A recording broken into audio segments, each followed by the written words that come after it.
Hello, Batman. Do you recognize my voice? Victor Zsazs. In the flesh! I'm so happy you remember me. I'll never forget you. I've got a special game planned, Batman. A game just for you. Ring, ring. Time to die. I've got him! He's over here!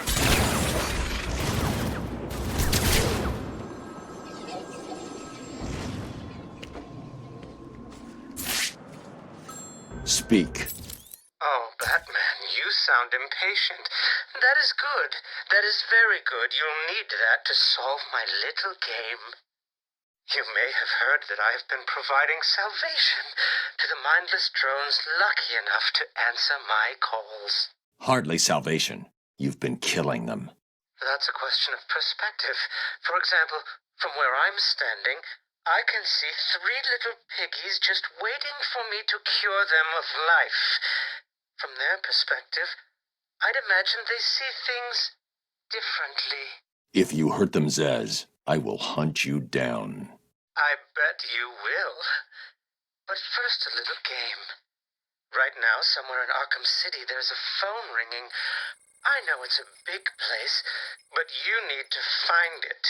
Take too long, and I kill these piggies. And don't try anything clever. I had a friend help me bounce the signal through every relay from here to Bloodhaven. You'll never find me. Now hang up that phone and start running.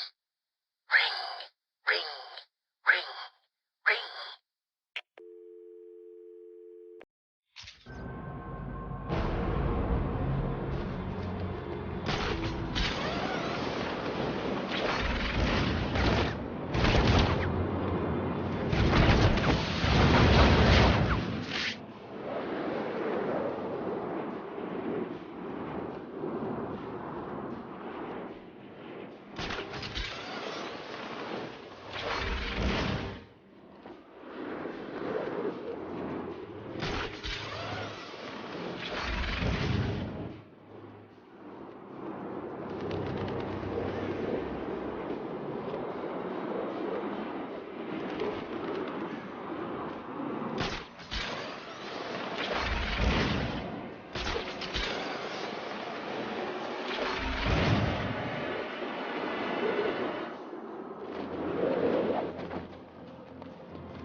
Did I ever tell you about my first kill, Batman?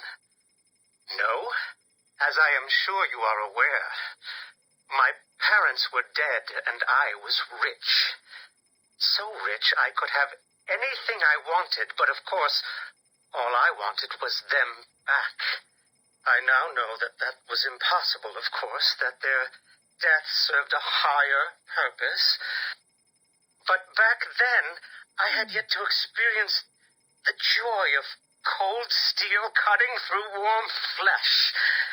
I had no idea how I could save these people from the relentless misery of their existence.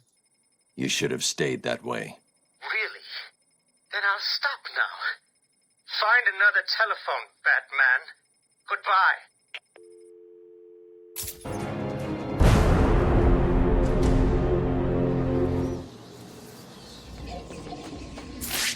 Ring, ring, ring.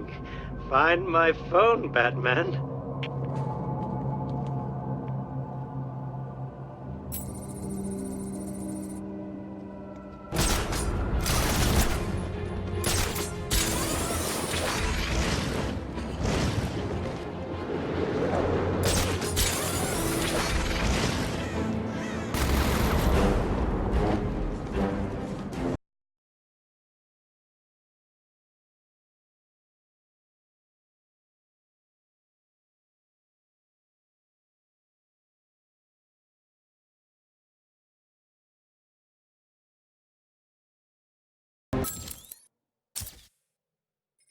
You may it.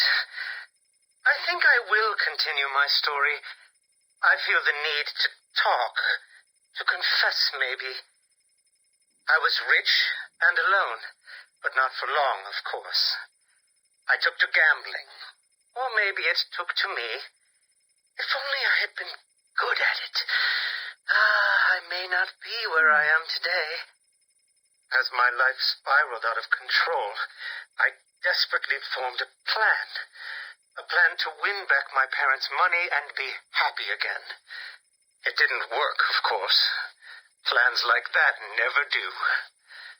But as I stood outside the Iceberg Lounge on that hot summer night, I remember feeling something. Hope, maybe.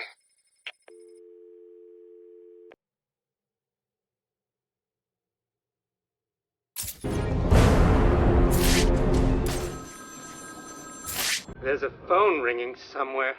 Get ready to run.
The Iceberg Lounge was crawling with the disgusting flesh of humanity. You could find anything there. If you had the money, of course. At the beginning, I seemed to be winning. The cards all went my way, and I found myself at the owner's table.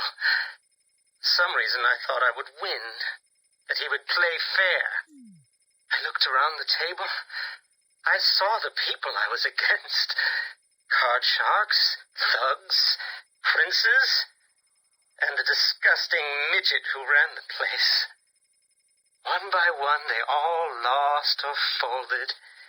The chips were piling up, and it was just him and me.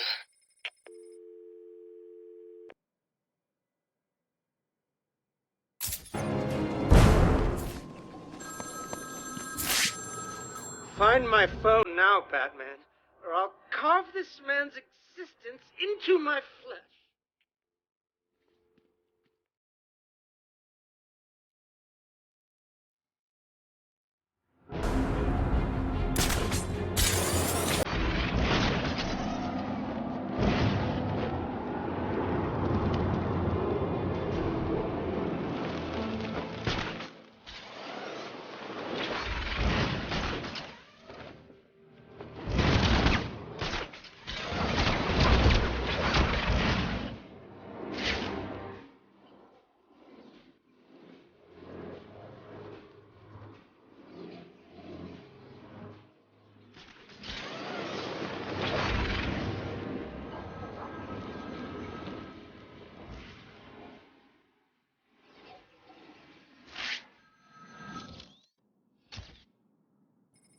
They called him the Penguin, even back then. He had both eyes, of course. That little accident hadn't happened yet. And both of them were looking at me when I put down my cards. 6 of clubs. 6 of diamonds. He looked scared. He leaned forward, and I could smell the cigar stench on his breath. The 6 of spades, and finally, the 6 of hearts. I felt good. he started laughing. He belched out smoke and he put his cards down on the table. Card by card, my heart sank. A 3, a 4, a 5, a 6, a damn 7! Straight flush ended me there. I was lost and thrown out into the city to die, penniless.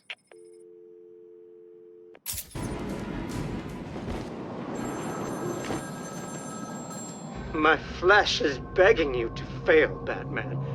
Will you?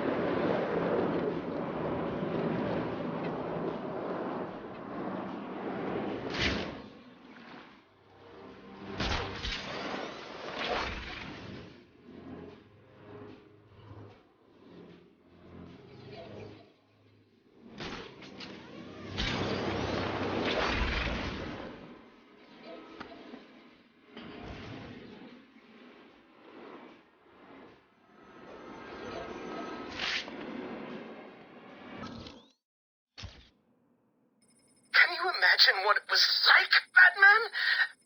I was numb. I'd lost everything, and I was alone, crying like a baby staggering through the streets of the city, until I found the answer that I had been looking for. I stood there on the Sprang Bridge, looking out at the sea. I felt the warm breeze on my skin, and it felt right. I looked down and imagined myself falling into the blissful arms of my mother. And then he appeared. He held out the knife and demanded my money. My money! Can you believe it? I looked into his cold, desperate eyes, and I saw something familiar. Something inevitable. I saw oblivion. I saw that we are all the same, stuck on a miserable loop that demands salvation. So I gave it to him.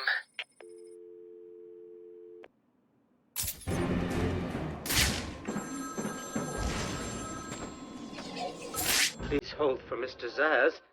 I'm sorry, he's not available right now. You need to find the phone.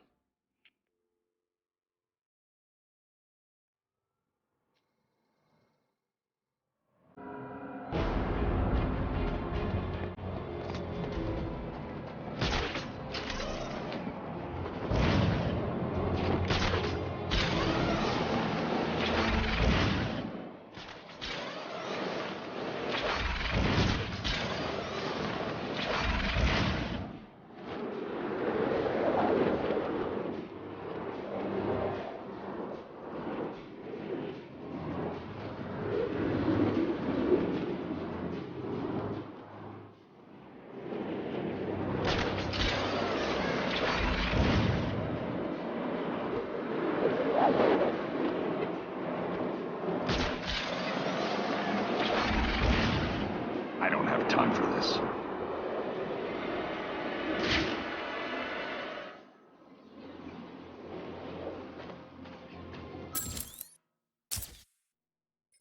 Can you imagine the vagrant's surprise when I grabbed his knife from his hands? It was instinctive. It was beautiful. In one movement, I sliced out his throat and gave him the gift of salvation. It happened so fast, but I felt every joyous sensation. The blood sprayed over my face, and I saw what little life was left in his eyes leave. But then it was over. I felt lost. Like it had been meaningless. That no one would acknowledge my sacrifice. And then it happened. Without realizing what I was doing, I plunged the knife into my forearm and cut deep.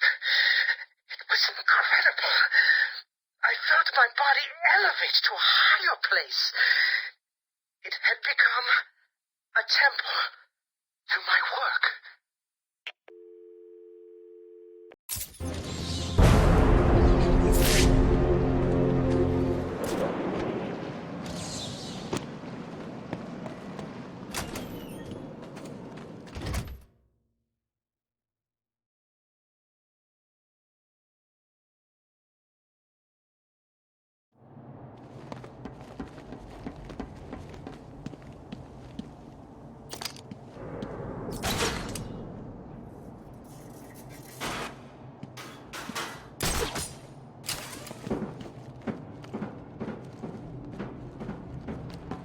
Your entire lives have been accelerating to this point.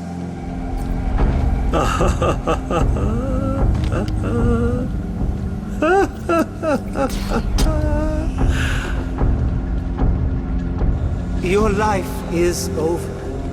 Accept it and prepare yourselves to sink into the oblivion of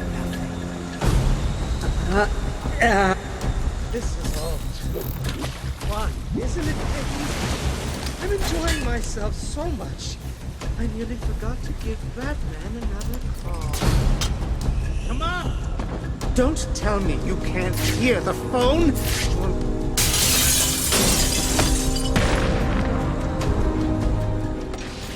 This is not over. It cannot be over. My blade will bathe in the crimson rivers of blood that will pour from the holes I cut into your body. You cannot deny me the mark. I need to make the mark. It's all I have left.